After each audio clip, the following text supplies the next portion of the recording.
Hello, അസ്സലാമലൈക്കും. Welcome back. ഇന്നത്തെ craft വീഡിയോയിലേക്ക് എല്ലാവർക്കും സ്വാഗതം. ഇന്ന് നമ്മൾ ചെയ്തത് ഒരു ബോട്ടിൽ ആർട്ടാണ്. ഇതിൻ്റെ ഫൈനൽ പ്രോഡക്റ്റ് കാണുമ്പോഴത്തേക്കിനും കുറച്ച് ഡിഫിക്കൽട്ട് ആണോ എന്നൊക്കെ തോന്നുമെങ്കിലും അത്രയും ഡിഫിക്കൽട്ട് ഒന്നും അല്ലാത്ത വളരെ സിമ്പിളായിട്ട് ചെയ്യാൻ പറ്റുന്ന ക്ലേ യൂസ് ചെയ്തിട്ട് ചെയ്യാൻ പറ്റുന്ന ഒരു ബോട്ടിൽ ആർട്ടാണ്. നമുക്ക് ഹോം ഡെക്കറേറ്റീവ് പീസ് ആയിട്ടൊക്കെ വെക്കാൻ പറ്റുന്ന ഒരു ആൻറ്റിക് ലുക്കുള്ള ബോട്ടിൽ ആർട്ടാണ് ചെയ്യുന്നത്. അപ്പോൾ കണ്ടു നോക്കുക, അഭിപ്രായങ്ങൾ അറിയിക്കുക. അപ്പോൾ അതിന് വേണ്ടിയിട്ട് ഞാനിവിടെ ഒരു ബോട്ടിൽ എടുത്തിട്ടുണ്ട്. അതിൻ്റെ സ്റ്റിക്കറൊക്കെ റിമൂവ് ചെയ്തിട്ടുണ്ട്, കഴുകി റിമൂവ് ചെയ്തിട്ടുണ്ട്. പിന്നെ അതിലേക്ക് ഞാൻ അപ്ലൈ ചെയ്ത് കൊടുക്കുന്നത് നമ്മുടെ ഗ്ലൂവിൻ്റെയും വെള്ളത്തിൻ്റെയും കൂടെ ഒരു മിക്സാണ്. അതിലേക്ക് ഫുൾ അപ്ലൈ ചെയ്യുന്നുണ്ട്. എന്നിട്ട് അതിൻ്റെ മുകളിലേക്ക് നമ്മളുടെ ടിഷ്യൂ ഒന്ന് കവർ ചെയ്ത് കൊടുക്കുന്നുണ്ട്. ഞാനൊരു 2 സ്പൂൺ ഗ്ലൂവും പിന്നെ 1 സ്പൂൺ വെള്ളവും കൂടെയാണ് മിക്സ് ചെയ്തെടുത്തേക്കുന്നത്. അപ്പോൾ ഈ ടിഷ്യൂ ഇങ്ങനെ ഫുൾ ഒട്ടിച്ചു കൊടുക്കുന്നത് എന്താണെന്ന് വെച്ചാൽ, അത് ചെയ്ത് കഴിഞ്ഞാൽ നമുക്ക് ഈ ബോട്ടിലിൻ്റെ മുകളിൽ എന്ത് വേണമെങ്കിൽ ഒട്ടിക്കുകയോ ഒക്കെ ചെയ്യാൻ പറ്റും. അതേസമയം ഡയറക്റ്റ് ചില മെറ്റീരിയൽസ് നമ്മൾ ഗ്ലാസ്സിലേക്ക് ഡയറക്റ്റ് ഒട്ടിച്ചു കഴിഞ്ഞാൽ അത് അവിടെ ഇരിക്കത്തില്ല, വിട്ടുപോകും. അത് ഈ ടിഷ്യൂ ബോട്ടിലിനും ഫുൾ ചുറ്റിനും ഒട്ടിച്ച് കഴിഞ്ഞിട്ട് കുറച്ച് നേരം നമ്മളത് ഉണങ്ങാനായിട്ട് വെക്കണം. അത് ഉണങ്ങി കഴിയുമ്പോഴത്തേനും പിന്നെ നമുക്ക് ബാക്കി കാര്യങ്ങൾ ചെയ്യാമല്ലോ. അതായത് ഇപ്പം നല്ലതുപോലെ ഡ്രൈ ആയി കിട്ടിയിട്ടുണ്ട്. ഇനി ഇതിലേക്ക് ഞാൻ നമ്മളുടെ ഐസ്ക്രീം സ്റ്റിക്സ് ഇല്ലേ, അതാണ് ഒട്ടിച്ചു കൊടുക്കുന്നത്. അപ്പോൾ ഐസ്ക്രീം സ്റ്റിക്സ് ഒട്ടിക്കുന്നത് ഗ്ലൂ ഗൺ വെച്ചിട്ടാണ്.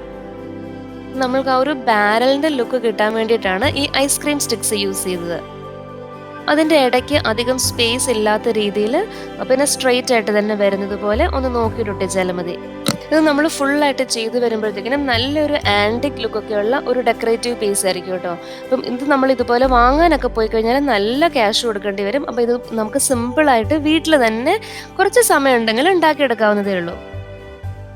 അപ്പോൾ ഞാൻ ആ സിംഗിൾ പീസ് വെച്ചിട്ട് ആ ബോട്ടിലിൻ്റെ ചുറ്റിനും ഒരു ലെയർ ഒട്ടിച്ചു കൊടുത്തിട്ടുണ്ട് ഈ ഐസ്ക്രീം സ്റ്റിക്സ്. പക്ഷേങ്കിൽ നമ്മളുടെ ബാരലിന് കുറച്ചും കൂടെ ഒരു ഹൈറ്റ് വേണം. അപ്പം അത് കാരണം ഞാൻ എന്താ ചെയ്യുന്നത് വെച്ചാൽ, ആ നെക്സ്റ്റ് ഓരോ പീസ് ഐസ്ക്രീം സ്റ്റിക്സ് എടുത്തിട്ട് ഫുള്ളായിട്ട് നമുക്ക് അങ്ങോട്ടേക്ക് വെച്ചാൽ അത്രയും ഹൈറ്റിൻ്റെ ആവശ്യമില്ല. അപ്പം അതിൻ്റെ ഒരു ഹാഫ് ആക്കി എടുക്കുന്നുണ്ട്. അതൊന്ന് അത്രയും ഹാഫ് ആക്കാൻ വേണ്ടിയിട്ട് ജസ്റ്റ് എവിടം വരെയാണ് വേണ്ടതെന്നൊന്ന് നോക്കിയിട്ട് ബോട്ടിലിൽ വെച്ച് നോക്കിയിട്ട് ആ ഭാഗം നമ്മളുടെ മാർക്കറും കൊണ്ടൊന്ന് മാർക്ക് ചെയ്തിട്ട് കട്ട് ചെയ്തെടുക്കുക ചെയ്യുന്നത്. അപ്പം ഞാനിവിടെ ഒടിച്ചെടുക്കാനായിട്ട് നോക്കി ആദ്യം. അങ്ങനെ ഒടിച്ചു കഴിഞ്ഞാൽ ആ സ്റ്റിക്ക് ഉണ്ടല്ലോ, അതിൻ്റെ ചില ഭാഗത്തു നിന്നൊക്കെ അങ്ങ് ഒടിഞ്ഞു പോവുകയും ചെയ്യും. അത്രയ്ക്കൊരു ഭംഗി ഉണ്ടായിരിക്കത്തില്ല. കാരണം നമ്മൾ വെറുതെ കൈ വെച്ച് നോക്കുമ്പോഴത്തേക്കിനും കറക്റ്റായിട്ട് അവരെല്ലാത്തിനും ഒരേ വലിപ്പം അല്ലെങ്കിൽ ഒരേ ലെങ്ത് കിട്ടുന്നൊന്നുമില്ല. അപ്പം അതുകൊണ്ടാണ് ഞാൻ ജസ്റ്റ് ഒന്ന് ആ ബോട്ടിൽ വെച്ച് നോക്കിയിട്ട് എവിടം വരെയാണ് വേണ്ടതെന്ന് നോക്കിയിട്ട് അതിനനുസരിച്ച് മെഷർമെൻറ്റ് എടുത്തിട്ട് കത്രികയും കൊണ്ട് കട്ട് ചെയ്തെടുക്കുക ചെയ്യുന്നത്. അങ്ങനെ കത്രികയും കൊണ്ട് കട്ട് ചെയ്തപ്പോഴത്തേക്കിനും ഇത്രയും കട്ട് ചെയ്തെടുത്തപ്പോഴത്തേനും 2-3 പീസ് മാത്രമേ ഉള്ളൂ കുറച്ചിങ്ങനെ അകന്നു പോയത്, സ്പ്ലിറ്റായി പോയത്.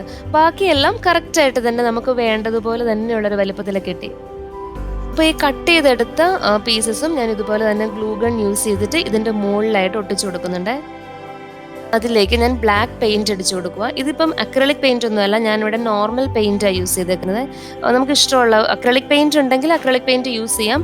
അപ്പം ഇതാകുമ്പോഴത്തേനും കുറച്ചേറെ പെയിൻറ്റ് വേണമല്ലോ. പിന്നെ എൻ്റെ കയ്യിൽ ബ്ലാക്ക് പെയിൻറ്റ് ഉണ്ടായിരുന്നു താനും, അത് കാരണം ആ ബ്ലാക്ക് പെയിൻറ്റാണ് ഞാൻ അടിച്ചു കൊടുക്കുന്നത്. അപ്പോൾ പെയിൻറ്റ് അടിച്ചു കൊടുത്ത് ബോട്ടിൽ ഡ്രൈ ആവാനായിട്ട് വെച്ചിട്ടുണ്ട്. ആ സമയത്ത് നമുക്ക് ഈ ബാരലിൻ്റെ മുകളിൽ ഈ ഇരുമ്പ് ചട്ട പോലെ ഉണ്ടാവത്തില്ലേ, അപ്പം അത് ഉണ്ടാക്കിയെടുക്കണം. അപ്പോൾ അതിന് വേണ്ടിയിട്ട് ഞാനിവിടെ എടുത്തേക്കുന്നത് നമ്മളുടെ ഫോം പേപ്പർ ഉണ്ടല്ലോ, ഫോം പേപ്പർ എടുക്കുക. അപ്പം ഈ ഫോം പേപ്പറിൽ ഗ്ലിറ്റേർഡ് ഫോം പേപ്പറാണ്. പക്ഷെ കുഴപ്പമില്ല, നമ്മളതിനകത്ത് പെയിൻ്റ് ഒക്കെ ചെയ്ത് വരുമ്പോൾ ഈ ഗ്ലിറ്റർ ഒന്നും കാണത്തില്ല കേട്ടോ. അപ്പം അധികം വിട്ടില്ലാത്ത പീസസ് ജസ്റ്റ് അതിനകത്ത് നിന്ന് കട്ട് ചെയ്തെടുത്തിട്ടുണ്ട്. ഇതിൽ 3 ഒട്ടിച്ചെങ്കിലും എനിക്ക് ഒരെണ്ണത്തിന് കുറച്ച് എൻ്റെ വിട്ട് കൂടി പോയെന്ന് തോന്നിയിട്ട് പിന്നീട് ഞാൻ അത് അഴിച്ച് ജസ്റ്റ് ഒന്ന് ഊരി എടുത്തിട്ട് അതിൻ്റെ കുറച്ചും കൂടെ ഒന്ന് വിട്ട് കുറയ്ക്കുന്നുണ്ട് ലാസ്റ്റ്. അപ്പോൾ ബാരൽ ഒരുവിധം റെഡിയാക്കി മാറ്റി വെച്ചിട്ടുണ്ട്. ഇനി നമുക്ക് അതിലേക്ക് നമ്മളൊരു വൈൻ ബാരലാണല്ലോ ഉണ്ടാക്കുന്നത്. അപ്പം അതിലേക്ക് മുന്തിരി കൊലകൾ വേണം, പിന്നെ അതുപോലെ തന്നെ മുന്തിരി വള്ളികൾ വേണം, പിന്നെ മുന്തിരിയുടെ ഇലകൾ വേണം. അപ്പം അതൊക്കെ ഉണ്ടാക്കാൻ വേണ്ടിയിട്ട് ഇവിടെ ഞാൻ യൂസ് ചെയ്തേക്കുന്നത് എയർ ഡ്രൈ ക്ലേ ആണ്. അപ്പോൾ അതൊരു പാക്കറ്റിലാണ് കിട്ടുന്നത്. അപ്പോൾ നമുക്ക് ആവശ്യമുള്ള ക്ലേ മാത്രം കുറച്ച് പീസ് എടുത്തിട്ട് ബാക്കി സിപ്പർ ബാഗിനകത്ത് ആക്കി തന്നെ വെച്ചേക്കാം കേട്ടോ. അതങ്ങനെ ഒരുപാട് നേരം എയറുമായിട്ട് കോണ്ടാക്റ്റിൽ വരണ്ട വിചാരിച്ചിട്ട് അപ്പോൾ തന്നെ ലോക്ക് ചെയ്ത് വെക്കുന്നുണ്ട്. എന്നിട്ട് ബാക്കിയുള്ളതിനകത്ത് നമുക്ക് ഈ മുന്തിരി കൊലകൾക്ക് വേണ്ടിയിട്ട് ഡിഫറെൻറ്റ് കുഞ്ഞു കുഞ്ഞു പീസായിട്ടുള്ള ബോൾസ് ആക്കിയിട്ട് ഈ ക്ലേനെ നമുക്ക് എടുക്കാം. അപ്പോൾ അത് പല സൈസിലുള്ളതാക്കി എടുക്കാം. നമ്മൾ ഈ മുന്തിരിക്കൊല കാണുമ്പോഴത്തേനും അറിയാലോ, ചില മുന്തിരികൾക്ക് കുറച്ച് വലിപ്പം കുറവായിരിക്കും, ഏറ്റവും മുകളിലുള്ളതിന് ഇച്ചിരി വലിപ്പം കൂടുതലായിരിക്കും. അങ്ങനെ അത് കുറച്ച് മുന്തിരിക്കൊലകൾ ആക്കി എടുക്കുന്നുണ്ട്. പിന്നെ അതുപോലെ തന്നെ ജസ്റ്റ് കൈകൊണ്ട് റോൾ ചെയ്ത് കഴിഞ്ഞാൽ നമ്മൾക്ക് ആ മുന്തിരി വള്ളികളും കിട്ടും. നമ്മൾ ഉണ്ടാക്കിയെടുത്ത വള്ളികളുണ്ടല്ലോ, അപ്പൊ അതിന് ഒരു 1, 2 എണ്ണമൊക്കെ വെച്ചങ്ങ് പിരിച്ചെടുത്ത് കഴിഞ്ഞാൽ ശരിക്കും ആ ഒരു മുന്തിരി വള്ളിയുടെ ലുക്കിൽ തന്നെ ഇരിക്കും. നമ്മൾ ആ എയർ ഡ്രൈ ക്ലേയും കൊണ്ട് പിരിച്ച് വരുമ്പോഴത്തേക്കിനും അങ്ങനെ പെട്ടെന്ന് നമുക്ക് നോക്കുമ്പോൾ തോന്നത്തൊന്നും ഇല്ലെങ്കിലും നമ്മൾ ബോട്ടിൽ അത് ഒട്ടിച്ച് പിന്നെ അതിന് പെയിന്റ് കൊടുത്ത് വരുമ്പം നല്ല ആ ഒരു കിടിലൻ ലുക്കിൽ തന്നെ വരും. പിന്നെ ഈ മുന്തിരി വള്ളിയും പിന്നെ മുന്തിരിയും ഒക്കെ ഉണ്ടാക്കിയിട്ട് ഒരുപാട് നേരം നമ്മൾ വെച്ചതിന് ശേഷം ഒട്ടിക്കാൻ നോക്കണ്ട. അങ്ങനെ ആയി കഴിഞ്ഞാൽ അതങ്ങ് ഡ്രൈ ആയി പോകും. അപ്പോൾ ഇത് ഉണ്ടാക്കി കഴിഞ്ഞാൽ ആ സമയത്ത് തന്നെ നമുക്കത് ഗ്ലൂവും കൊണ്ട് ഒട്ടിക്കാമേ. അപ്പോൾ അതിന് വേണ്ടിയിട്ട് ഞാനിവിടെ വൈറ്റ് ഗ്ലൂ ആണ് യൂസ് ചെയ്യുന്നത്. വൈറ്റ് ഗ്ലൂ വെച്ചിട്ട് തന്നെയാണ് ഒട്ടിക്കുന്നത്. അപ്പം ഞാൻ ഈ ക്ലേ ബോട്ടിലേക്ക് ഒട്ടിക്കാൻ വേണ്ടിയിട്ടും നമ്മളുടെ വൈറ്റ് ഗ്ലൂ തന്നെയാണ് യൂസ് ചെയ്തത്. കാരണം ഇതിൽ ഞാൻ ഗ്ലൂ ഗൺ യൂസ് ചെയ്തിട്ടുണ്ടായിരുന്നു. പക്ഷെ ഗ്ലൂ ഗണ്ണും കൊണ്ട് ഈ മുന്തിരിക്കൊലകളെല്ലാം ഒട്ടിച്ച് വെച്ചത് പിന്നെ കുറച്ച് നേരം കഴിഞ്ഞപ്പോൾ അതങ്ങ് അടർന്നു പോയി. അപ്പോൾ അത് കാരണം ഞാൻ വൈറ്റ് ഗ്ലൂ ആണ് യൂസ് ചെയ്തത്. വൈറ്റ് ഗ്ലൂ കൊണ്ട് യൂസ് ചെയ്തത് നല്ലതുപോലെ അവിടെ ഇപ്പോഴും അത് ഒട്ടി തന്നെ ഇരിക്കുന്നുണ്ട്. ഒരെണ്ണം പോലും പറഞ്ഞു പോയിട്ടില്ല. ഞാൻ ആ ചെറിയ ചെറിയ ബോളുകൾ ഒന്നിൻ്റെ മുകളിൽ ഒന്നായിട്ടും കൂടെ വെച്ചു. അപ്പം നമുക്ക് ആ ഒരു മുന്തിരി കൊലയുടെ ആ ഒരു 3D എഫക്റ്റ് പോലെ കിട്ടാൻ വേണ്ടിയിട്ട്, അതല്ലാന്നുണ്ടെങ്കിൽ കുറച്ച് ഒറ്റ ലെയറായിട്ട് തന്നെ വെച്ചാലും മതി കേട്ടോ.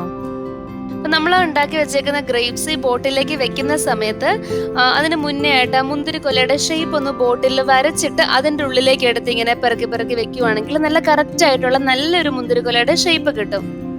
ഇത് നമുക്ക് വേണമെങ്കിൽ ഒറ്റ ലെയർ മാത്രമായിട്ട് ഒട്ടിക്കാം കേട്ടോ. അത് ഇപ്പം ഞാൻ കുറച്ച് അതിൻ്റെ ഒരു 3D എഫക്റ്റ് പോലെ കുറച്ചിങ്ങനെ പ്രൊജക്റ്റ് ചെയ്ത് നിൽക്കുന്ന പോലെ നിൽക്കാൻ വേണ്ടിയിട്ടാണ് അതിൻ്റെ മുകളിലായിട്ടും ആ ചെറിയ ചെറിയ ബോൾസ് ഇങ്ങനെ ഒട്ടിച്ചു കൊടുത്തത്.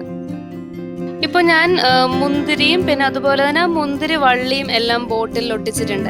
ഇനി നമുക്ക് അതിന്റെ ലീവ്സ് ഉണ്ടാക്കിയെടുക്കണം. ഞാനപ്പോൾ ആദ്യം തന്നെ ഇത് മൂന്നും റെഡിയാക്കി വെക്കാൻ എന്താന്ന് വെച്ചാൽ നമ്മൾ ഇത് മൂന്നും ആക്കി വെച്ചിട്ട് പിന്നെ ഗ്ലൂവും കൊണ്ടൊക്കെ ഒട്ടിച്ച് വരുമ്പോഴത്തേക്കിനും അവസാനം ഒട്ടിക്കുന്നത് അത്രയും ഡ്രൈ ആയി പോവണ്ടെന്ന് വിചാരിച്ചിട്ടാണ് ആദ്യത്തെ രണ്ടെണ്ണം മുന്തിരിയും പിന്നെ അതുപോലെ തന്നെ മുന്തിരി വള്ളിയും ഒട്ടിച്ച് നമുക്ക് ലീവ്സ് ആക്കി എടുക്കണം. ലീവ്സ് ഉണ്ടാക്കിയെടുക്കാൻ വേണ്ടിയിട്ട് നമുക്ക് ഒന്നെങ്കിൽ ജസ്റ്റ് ഒരു നോർമൽ ലീവ്സ് മുന്തിരിയുടെ ലീവ്സ് ഇങ്ങനെ വരച്ചിട്ട് കട്ട് ചെയ്തെടുക്കാം. അപ്പൊ ഞാനിപ്പോ ഇവിടെ ഒരു ജസ്റ്റ് പ്രിന്റ് ഔട്ട് എടുത്തിട്ടുണ്ടായിരുന്നു. അപ്പൊ അതിനെ കട്ട് ചെയ്തെടുത്തിട്ട് നമ്മളുടെ എയർ ഡ്രൈ ക്ലേ ആണ് യൂസ് ചെയ്തതെന്ന് പറഞ്ഞല്ലോ, ആ എയർ ഡ്രൈ ക്ലേ നല്ലതുപോലെ ഒന്ന് പരത്തും. അധികം തിക്നെസ് ഇല്ലാതെ ഒന്ന് പരത്തിയിട്ട് അതിന്റെ മുകളിലേക്ക് ഈ ലീവ്സിന്റെ ആ ഒരു ഷേപ്പ് വെച്ചിട്ട് കട്ട് ചെയ്തെടുക്കുക ചെയ്യുന്നത്. അപ്പൊ ഞാനൊരു യൂട്ടിലിറ്റി നൈഫും കൊണ്ടാണ് ജസ്റ്റ് എയർ ഡ്രൈ ക്ലേ ഇങ്ങനെ ഒന്ന് കട്ട് ചെയ്തെടുക്കുന്നത്. അപ്പം നല്ല ഷാർപ്പാണ് അതിന്റെ എഡ്ജെങ്കിൽ നമുക്ക് നല്ല പെർഫെക്റ്റ് ആയിട്ട് ആ ഒരു ലീഫിന്റെ ഷേപ്പ് കിട്ടും. പിന്നെ ലീവ്സിനകത്ത് ഇങ്ങനെ ചെറിയ വെയിൻസ് പോലെ ഉണ്ടാവും ലീഫിന്റെ മുകളിൽ. അപ്പൊ അതിന് ഞാൻ പെൻസിലും കൊണ്ട് ചെറുതായിട്ട് ആ ഒരു വെയിൻസിന്റെ ഷേപ്പ് ഉണ്ടാക്കുന്നുണ്ട്. അപ്പൊ അത് ചെയ്യുമ്പോഴത്തേക്കും നല്ല സോഫ്റ്റ് ആയിട്ട് ചെയ്യണം. ഭയങ്കര പെട്ടെന്ന് തന്നെ ചെയ്ത് കഴിഞ്ഞാൽ ഇത് ക്ലേ അല്ലേ, അപ്പൊ അതങ്ങ് വിട്ടുപോകും. പക്ഷെ നിങ്ങൾ ഉണങ്ങി കഴിയുമ്പോഴത്തേക്കിനും നമ്മൾ ആ ഉണ്ടാക്കിയ ഷേപ്പും ആ ഒരു വെയിൻസിന്റെ ഷേപ്പൊക്കെ അങ്ങനെ തന്നെ ഇരുന്നോളും. അപ്പൊ അതിന് വേണ്ടിയിട്ട് നമ്മൾ വളരെ സോഫ്റ്റ് ആയിട്ട് വളരെ സൂക്ഷിച്ച് മാത്രം ചെയ്താൽ മതി. ഇനിയെന്ന് പറഞ്ഞാൽ നമ്മൾ നേരത്തെ ഒരു ഇരുമ്പ് പട്ട പോലെ ഈ ബോട്ടിലിന് ചുറ്റിനും ഒട്ടിച്ചിട്ടുണ്ടായിരുന്നല്ലോ. അപ്പം അതിൽ നോർമലി നമ്മൾ ഈ വൈൻ ബാരൽസ് നോക്കിയാൽ കാണാം അതിൽ ഈ സ്ക്രൂവും നട്ടും ഒക്കെ ഉണ്ടാവും. അപ്പൊ അതിന് വേണ്ടിയിട്ട് അത് ഞാൻ അവിടെ ഒട്ടിച്ചു കൊടുക്കുന്നുണ്ട്. അതിനെന്താ ചെയ്യുന്നത് വെച്ചാൽ നമ്മളുടെ പരിപ്പ് എടുത്തിട്ട് അതൊരു കുറച്ച് ഒരു 5-6 പീസൊക്കെ വെച്ചിട്ട് ആ ഓരോ 3 ഇരുമ്പ് പട്ടയാണല്ലോ നമ്മൾ ഫിറ്റ് ചെയ്ത് വെക്കുന്നത്. അപ്പം അതിന്റെ മുകളിലേക്ക് വൈറ്റ് ഗ്ലൂ കൊണ്ട് അത് ഒട്ടിച്ചു കൊടുക്കുന്നുണ്ട്. അപ്പൊ ഇനി നമുക്ക് ഗ്രേപ്സിന്